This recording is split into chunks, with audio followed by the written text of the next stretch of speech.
Baik, assalamualaikum warahmatullahi wabarakatuh. Kembali lagi di channel saya.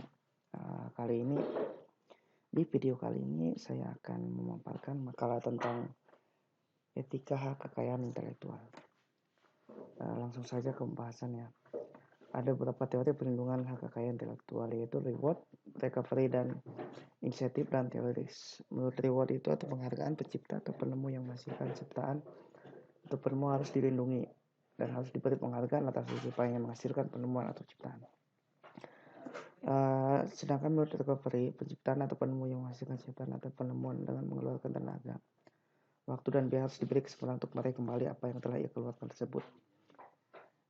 Sedangkan menurut insentif menyatakan bahwa dalam rangka untuk menarik minat, upaya dan dana bagi pelaksanaan atau pengembangan kreativitas penemuan, termasuk sesuatu yang patut diperlukan adanya suatu insentif agar dapat memacu kegiatan-kegiatan penelitian dapat terjadi lagi. Sedangkan menurut teoris atau resiko menyatakan bahwa kekayaan intelektual merupakan hasil karya yang mengandung resiko, sehingga adalah wajar untuk memberi perlindungan kepada kegiatan yang mengandung resiko tersebut. Dari tersebut di atas dapat dipahami bahwa dasar filosofi perlindungan hak kekayaan intelektual sangat dipengaruhi oleh mazhab hukum alam yang menekankan pada faktor manusia dan penggunaan akal. Berdasarkan pemikiran tersebut, hak kekayaan intelektual atau HKI diakui sebagai hasil kreasi dari pekerjaan dengan memakai kemampuan intelektual manusia. Dengan demikian, pribadi yang menghasilkannya mendapat hak. Kepemilikannya secara alamiah atau natural acquisition dalam sistem hukum Romawi, cara perolehannya hak sedemikian tersebut didasarkan atas asus suum juqueque yang menjamin benda yang diperoleh adalah kepunyaan orang tersebut.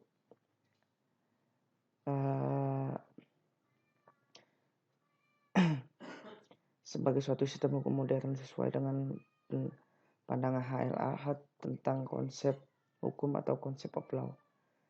Satu sistem HKI juga merupakan satu sistem yang logis karena merupakan wujudan dari kehendak manusia sehubungan dengan tuntutan kehidupan bersama.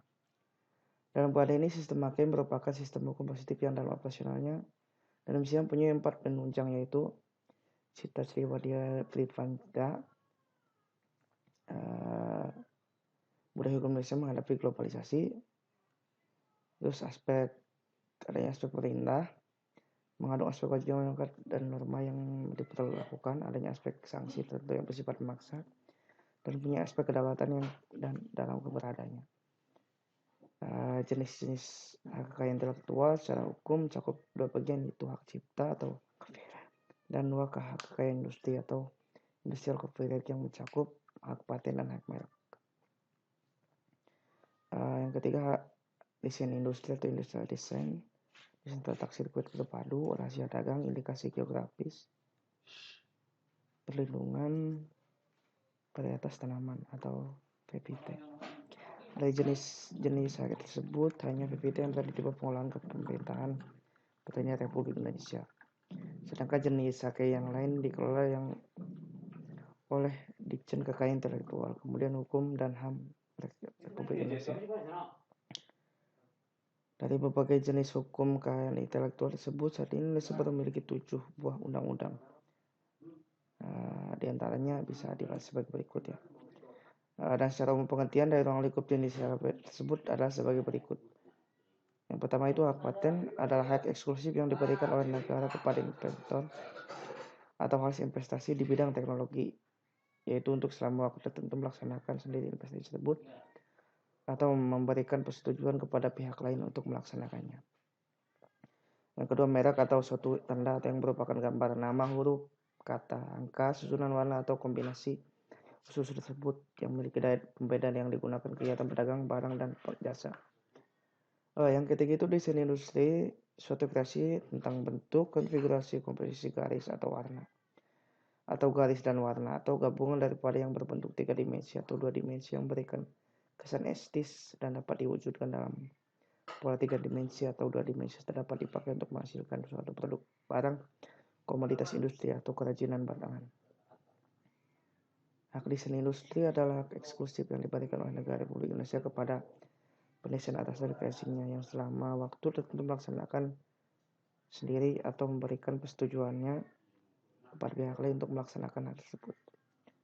Yang keempat itu desain tata letak sirkuit terpadu adalah kreasi berupa rancangan peletakan 3 dimensi dari berbagai elemen. Sekurang-kurangnya satu dari elemen tersebut adalah elemen aktif.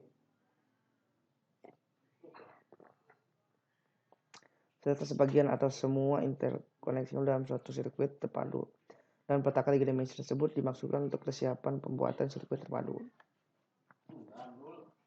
Yang kelima itu ilustrasi geografis adalah suatu tanda untuk menunjukkan daerah asal suatu barang. Yang keenam faktor lingkungan geografis termasuk faktor alam, faktor manusia, atau kombinasi dari kedua faktor tersebut memberikan ciri dan kualitas tertentu pada barang yang dihasilkan.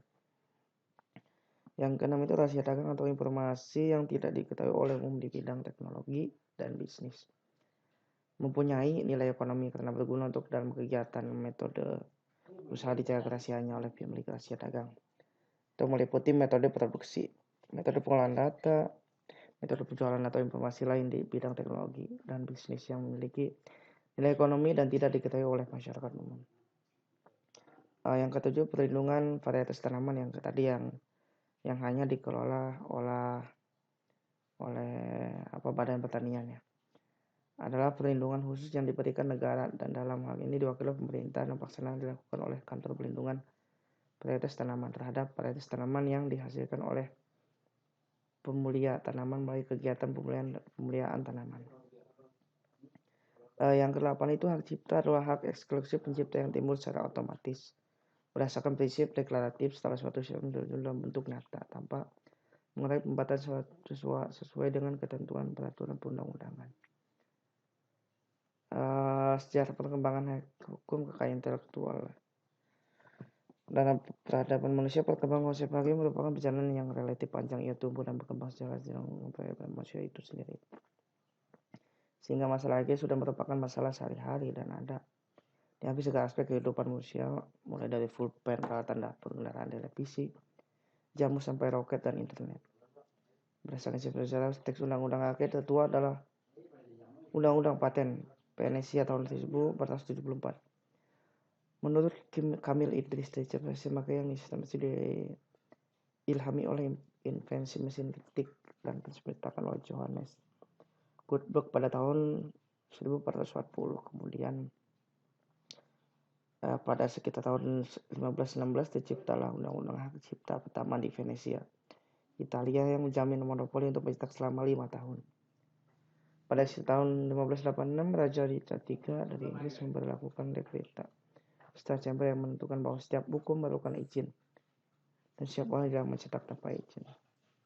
Di tahun 1624, kerajaan Inggris mengundang undang-undang paten yang dikenal dengan nama Monopoly Act yang memperkenalkan konsep yang mempengaruhi pemahaman tentang paten di masa kini.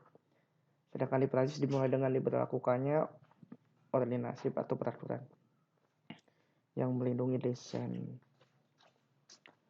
ornamental untuk industri tenun tekstil pada tahun 1711. Tepat di kota Lyon, kemudian Prancis baru memperlakukan undang-undang paten pada tahun 1791 dan Legislation Relating to Commercial Marks and Product Marks pada tahun 1857. Pada tanggal 20 Maret 1883 untuk pertama kalinya dalam sejarah secara internasional disetujui Paris Convention for Industry Property yang pada saat pendatangannya hanya dilakukan oleh 11 negara. Namun ketika konvensi ini mulai berlaku terhitung tanggal 7 Juli 1884, jumlah anggotanya bertambah menjadi 14 negara. Sejak ditandatangani pada tahun 1883, konvensi ini telah mengalami beberapa perubahan atau revisi, dan revisi terakhir adalah pada tanggal 28 September 1979. Bisa dibaca ya ke bawahnya. Dan perkembangan selanjutnya, eksistensi perlindungan hak semakin kuat dengan disepakatinya agreement to trade rights aspect of intellectual property, including growth atau TRIPS agreement, sebagai bagian yang tidak terpisahkan dari paket persetujuan perjanjian World Trade Organization atau WTO yang ditandatangani di Maroko tanggal 15 April 1994. Dan agar tidak di depan kepentingan WIPO dan WTO karena banyaknya ketentuan persetujuan TRIPS ini yang merujuk pada konvensi internasional yang dikelola oleh WIPO. Maka pada tanggal 20 Desember 1985 ditandatanganilah perjanjian antara kedua organisasi tersebut. Pengertian tentang lingkup paten. Patenlah hak eksklusif yang dimiliki oleh negara pada inventor atau penemu atau hasil investasi di bidang teknologi. Di sini investasi penuh diartikan sebagai ide inventor yang dituangkan ke dalam suatu kegiatan pemecahan masalah yang spesifik. Beberapa produk atau pertemuan. Penelitian di sini tidak termasuk kreasi estetika, skema, aturan, dan metode untuk melakukan kegiatan atau melibatkan kegiatan mental, permainan atau bisnis, atau dalam mode pengenai program komputer dan prestasi mengenai proses dan temuan. Discovery berupa penggunaan baru untuk produk yang sudah dan atau dikenal, atau khasiat baru dari senyawa yang sudah ada yang tidak masih peningkatan khasiat bermakna dan terdapat perbedaan struktur kimia terkait yang sudah diketahui dari senyawa dua. Selain itu, ada beberapa invensi yang juga tidak bisa diberikan paten, itu invensi yang berupa proses atau produk yang pengumuman atau penggunaan pelaksanaannya bertentangan dengan peraturan perundang yang berlaku, moralitas agama, ketertiban umum, dan kesusilaan. Metode pemeriksaan, perawatan, pengobatan, dan perbedaan yang diterapkan terhadap manusia dan hewan. Teori dan metode di bidang ilmu pengetahuan dan matematika atau semua makhluk hidup kecuali jasad dan proses biologi esensial yang memproduksi tanaman atau hewan kecuali proses non biologis atau proses mikrobiologis. Permohonan paten. Perlindungan paten atau suatu invensi hanya bisa dilakukan oleh permohonan. Bila tidak diajukan permohonan, maka invensi tersebut tidak bisa dilindungi. Sistem pendaftaran paten ini adalah sistem first of file. Menurut sistem ini, barang siapa yang pertama kali mengajukan permohonan, maka dia yang dianggap sebagai pemegang paten apabila semua persyaratan dipenuhi. Permohonan diajukan kepada Direktorat Jenderal Hak Kekayaan Intelektual atau melalui kantor wilayah hukum dan hak asasi manusia di seluruh wilayah Republik Indonesia.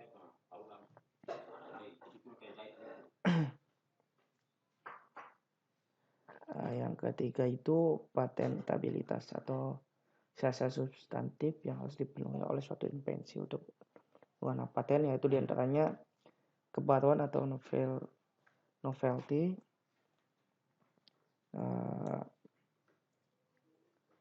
yang kedua itu invensi juga tidak dianggap telah diumumkan pada jangka waktu 12 bulan sebelum tanggal penerimaan. Yang ketiga itu mengandung langkah inventif. Yang keempat dapat diterapkan dalam industri. Yang keempat itu lingkup perlindungan paten. Yang dapat dibagi dua, yang pertama itu paten biasa dan paten sederhana. Paten biasa mencakup produk atau proses yang memiliki kebaruan, mengundang langkah inventif dan dapat diterapkan dalam industri. Paten sederhana mencakup produk, proses atau pengembangan produk atau metode yang memiliki kebaruan dan dapat diterapkan dalam industri. Paten bisa selama 10 tahun dan tidak dapat diperpanjang. Manfaat hakiki bagi lembaga lead bank. Yang pertama itu memberikan kepastian hukum bagi invensi hasil lead bank andalan yang dihasilkan institusi. Promosi potensi kemampuan iptek kepada calon klien dapat digunakan untuk menggalang dana dari stakeholder. Memberi riset dan penambangan dengan memanfaatkan penjualan lisensi oleh hasil KI.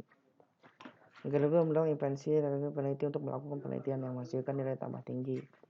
Membantu memahami peta teknologi kegiatan yang diketahui dengan memanfaatkan dokumen paten. Kegunaan informasi paten bagi lembaga lead bank. Kegunaan itu yang pertama menghindari duplikasi pekerjaan R&D, mengidentifikasi ide baru yang spesifikasi dan solusi teknis dari produk atau proses.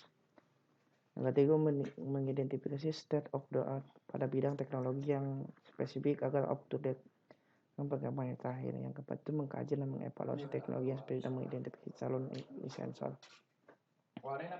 Yang kelima itu mengidentifikasi teknologi alternatif dan sumbernya. Yang keenam menemukan sumber know-how pada bidang yang spesifik atau pada suatu negara tertentu. Ketujuh itu membantu pengembangan solusi teknik, produk dan proses yang baru. Delapan mengidentifikasi prospek HKI, terutama untuk menghindari penyontekan. 9 itu mengkaji kebaruan dan kelayak patenan dari teknologi yang dikembangkan sendiri, bila akan didaftarkan di kantor HKI domestik atau luar negeri. Yang 10 itu memonitor aktivitas kompetitor di dalam maupun luar negeri. Yang ke-11 mengidentifikasi ceruk pasar atau menemukan tren baru dalam suatu teknologi atau pengembangan produk pada tahap awal. Cukup sekian pemaparan dari makalah tentang hak kekayaan intelektual. Kurang lebihnya mohon maaf. Wassalamualaikum warahmatullahi wabarakatuh.